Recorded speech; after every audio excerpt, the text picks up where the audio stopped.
Hi and welcome to Shadowboxruk UK. Today's episode is from the Urban Kings. In King's Cross, we have the gladiator, Guido Vianello. How are you doing? I'm very good. I'm happy to stay here in London, a new city for me. Happy to stay with you. So yeah, listen, nice to see you.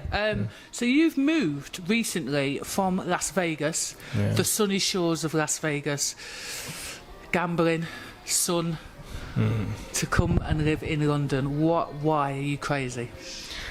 It's great country. I love America because I passed professional boxer just for top rank and just for top rank. Yeah. And top rank is from Las Vegas, so it's a great city, but it's totally different to my country. So Italy and America, especially Las Vegas, are two different culture and two different people and two different food. The food is totally different. So after 1 year and a half in Vegas, I was tired. A lot of time in my mind, and for this reason I moved to Italy a lot of months, and then I decided with my managers to move here because it's a good solution between Italy and America. It's a great country, it's a good city for heavyweight categories. I have a lot of sparring, there are a lot of good boxers. There is Joe Joyce, that is my old friend. We started together 2 years ago in America, so yeah. I'm very happy. It's like my home, and it was a good choice. So, talking about, living in Las Vegas, I can imagine going through the pandemic, that must have been quite a difficult thing for you. Yeah, it was hard, but in Vegas I spent great time because there wasn't a total lockdown, so was closed just the strip, just the hotel and the casinos. But I could walk for the city. I went to the lake, to the river, just to enjoy that month, because I could not come back in Italy because Italy was very bad that time.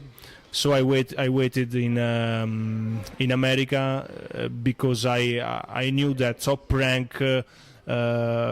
could organize boxing fight very early, respecting other country.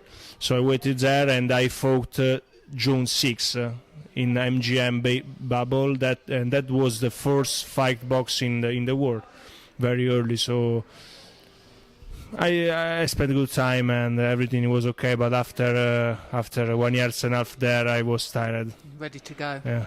So I want to talk to you briefly about the last fight against Kingsley Ibeh. Resulted in a draw. He was quite an unorthodox fighter. You seem to struggle to get to grips with him, his style. Am I correct in thinking that? He surprised me a lot. I didn't expect that match, and he was very difficult and strange fighter and very strong. So it was very crazy fight. A lot of punches from him, from him to him, and him to him. Now, so it was very difficult, and it was very very hard here for me. So I was tired in my mind, and the fight was difficult, but that draw lured to me a lot. Respect 7-1. So. Yes.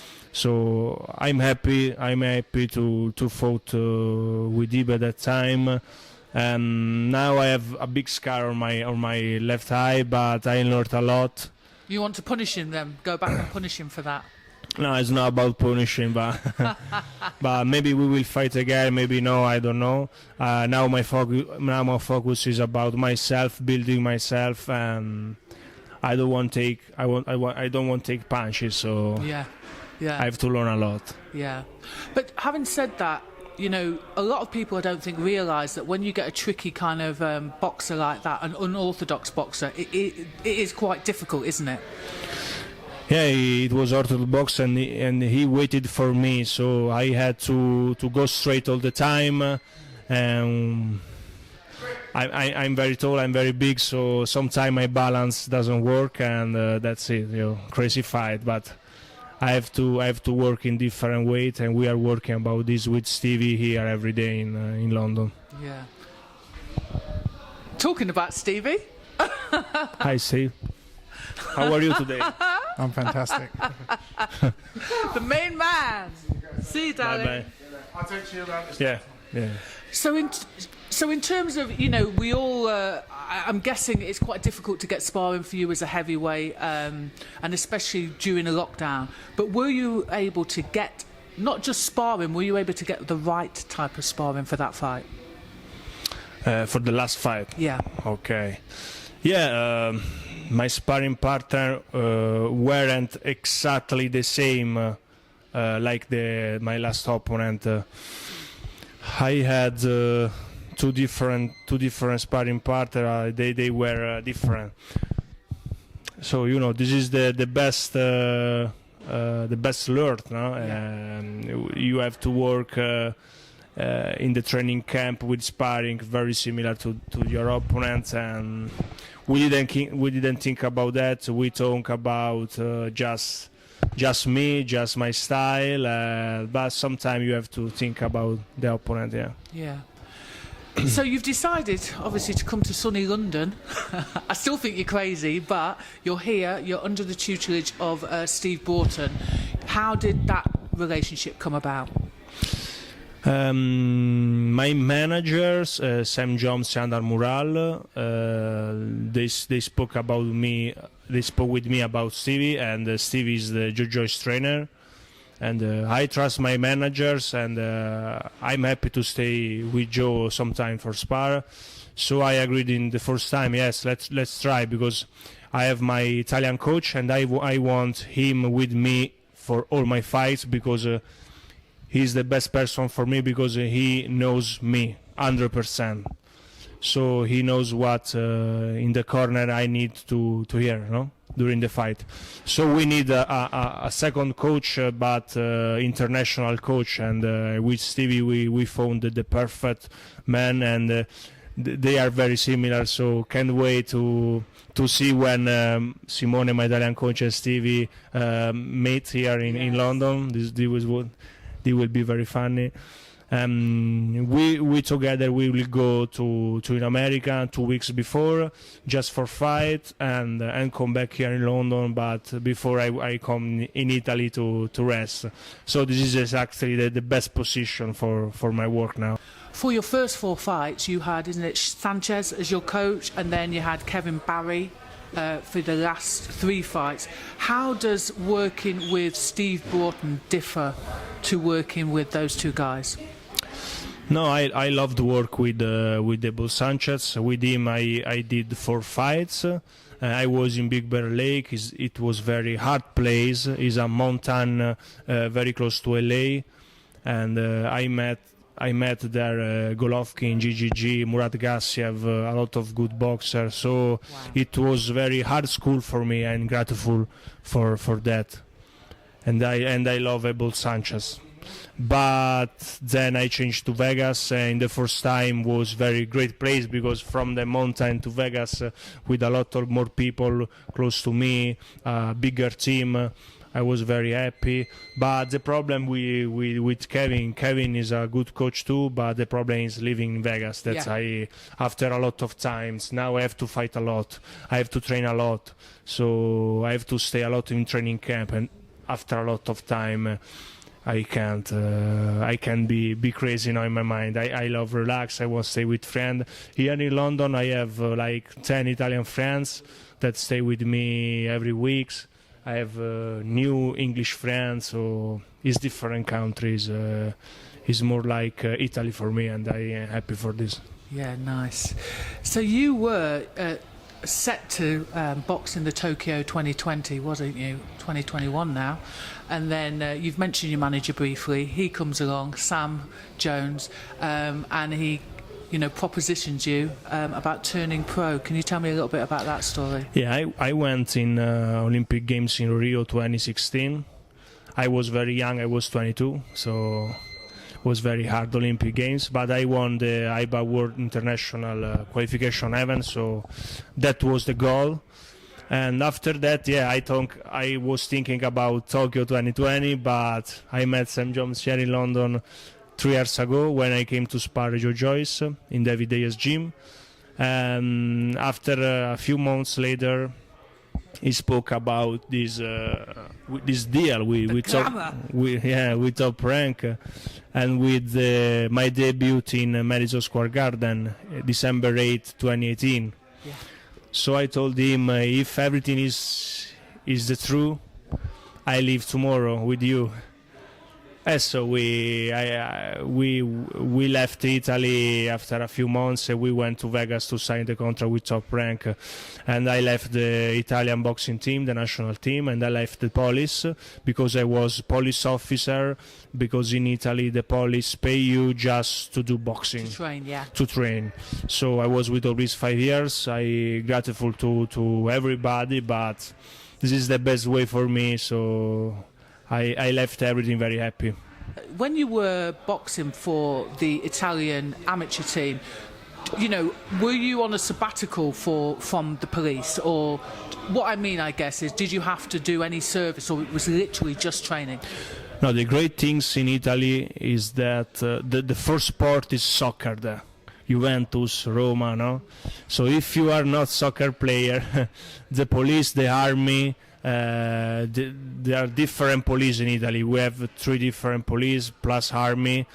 They pay to you for all your life just to make you comfortable for try to go to Olympic Games. Yes. So we have some Italian guy that did 4 Olympic Games, like Clemente Russo is heavyweight Italian boxer. So you can train very, very quiet with no stress.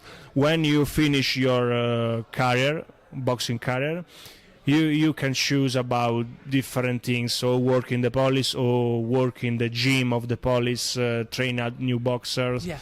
But you don't have to work, just training and box for the Italian team. You've just touched on Clemente Russo. Am I saying that correctly? Clemente Russo, yeah. So I'm guessing he was one of your inspirations and role models. My inspiration was Roberto Cammarelle. Roberto Cammarelle was the heavyweight Olympic champion from Italy. Yeah. He won 3 different medals. 2008. He fought with Joshua here in the final. So I trained with him a lot of time when I was younger. I was like 16, 17, 18, 19, 20. And when he retired in 2015, I went to the qualification events and I make this goal, no? Yeah. For the Rio. Did you speak to him at all about his experience at the Olympics? Because obviously he went to 2 Olympics. There was a bit of controversy, wasn't there? At the 2012, some people thought he won. Other people thought AJ won. But did you speak to him about his experience at the Olympics? His experience in the last Olympics with Joshua, he was very angry because for him he won, no? For me too, for a lot of people. Was a great fight, but Cammarelle for me was the number one, was the best. And when he went to London 2012, he was very not old, but in the final of his career, no. But he was great too. So Cammarelle was the best amateur Italian boxer of all of the times. Yeah. I wondered if age featured into your choice also about turning over pro, because AJ Fury, David Hay was another one, Klitschko, they all kind of turned over 20, 21, 22. Did that factor in your decision also, or was it just the money? No, for me was perfect. I moved professional when I was 24, but I did like 100 fights when I was amateur.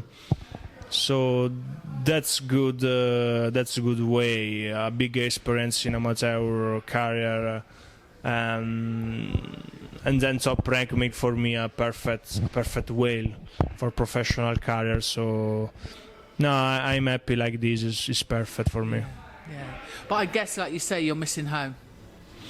Yeah, after some time, yeah. But here in London, I'm more comfortable. So for me, it's very similar to my home. So yeah. I'm okay now. Yeah.